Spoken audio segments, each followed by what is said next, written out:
ভোটের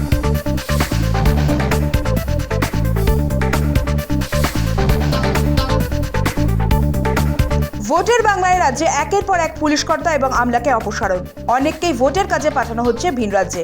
কমিশনের এই নজিরবিহীন রদবদল নিয়ে হাইকোর্টে সওয়াল কল্যাণ বন্দ্যোপাধ্যায়। পাল্টা মামলার এখতিয়ার নিয়ে প্রশ্ন তুলল নির্বাচন কমিশন। নবান্ন বনাম নির্বাচন কমিশনের এই দড়ি টানাটানি কোন দিকে মোড় নেয়, সেদিকেই তাকিয়ে বাংলা। ২৬ বিধানসভা ভোটে নজিরবিহীন নিরাপত্তা, মঙ্গলেই বাংলায় আরও ৩০০ কোম্পানি কেন্দ্রীয় বাহিনী। এরপর ধাপে ধাপে ৭ এপ্রিল, ১০ এপ্রিল এবং ১৩ এপ্রিলের মধ্যে আরও বাহিনী মোতায়েন হবে। প্রথম দফার ভোটের আগেই ২৪০০ কোম্পানি বাহিনী মোতায়েনের সিদ্ধান্ত কেন্দ্রের। প্রথম দফায় এসআইআর এর সাপ্লিমেন্টারি ভোটার তালিকায় থাকছে দুটি ভাগ। ভোটার তালিকার নাম উঠলে তা অ্যাডিশনে থাকবে, আর নাম বাদ গেলে তা ডিলিশনের তালিকায় দেখা যাবে। অনলাইনে কমিশনের ওয়েবসাইট ও ইসিআই অ্যাপে নাম দেখা যাবে। voters.eci.gov.in ওয়েবসাইটে গিয়ে তালিকা দেখতে পারেন। অফলাইনে জেলা শাসকের অফিসে গিয়ে তালিকা দেখতে পারেন। এছাড়া এসডিও ও এডিএম এর অফিসে গিয়ে তালিকা দেখতে পারবেন। প্রত্যেক বুথে বুথেও তালিকা টাঙিয়ে দেওয়া হবে। আপাতত কোনো পদক্ষেপ নয়। শুভেন্দু অধিকারীকে ১২ সপ্তাহে স্বস্তি দিল কলকাতা হাইকোর্ট। খড়দহ থানার শর্তপ্রণোদিত মামলায় শুভেন্দুকে স্বস্তি দিল উচ্চ আদালত। অর্থাৎ ভোটের মাঝে মামলা নিয়ে আর কোনো অস্বস্তির মধ্যে পড়তে হবে না শুভেন্দু অধিকারীকে। ভাঙড়ে মুখোমুখি নওশাদ সিদ্দিকী, শওকত মোল্লা। আইএসএফ এর টিকিটে ক্যানিং পূর্বে প্রার্থী আরাবুল ইসলাম। ফুরফুরা শরীফে আইএসএফ এর প্রথম দফার প্রার্থী তালিকা প্রকাশ। ৩৩টি আসনের মধ্যে এদিন ২৩ জন প্রার্থীর নাম ঘোষণা আইএসএফ এর। তালিকার সব থেকে বড় চমক, তৃণমূল ছেড়ে আইএসএফ এর যোগ দেওয়া তাজা নেতা আরাবুল ইসলাম। শওকত মোল্লার ছেড়ে আসা ক্যানিং পূর্ব আসনেই তাকে টিকিট দিয়েছে নওশাদের দল।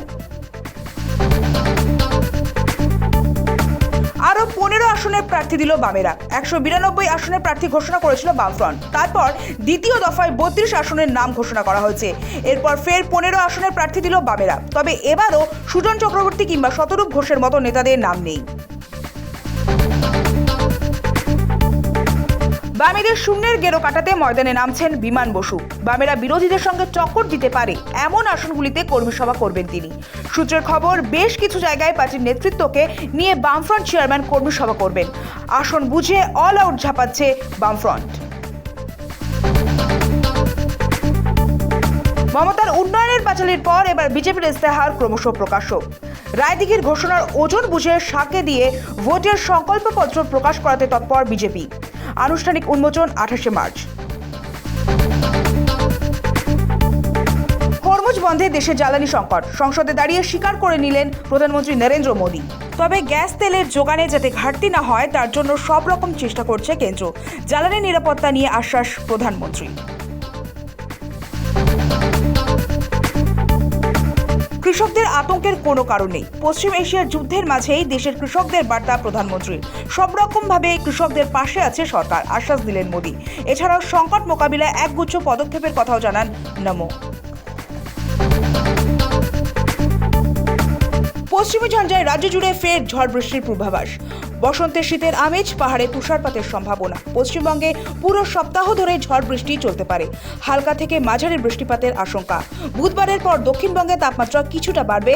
সপ্তাহের শেষ দিকে আবার ঝড় বৃষ্টি বাড়ার ইঙ্গিত। দক্ষিণবঙ্গের মতোই উত্তরবঙ্গেও ঝড় বৃষ্টির পূর্বাভাস জানালো হাওয়া অফিস।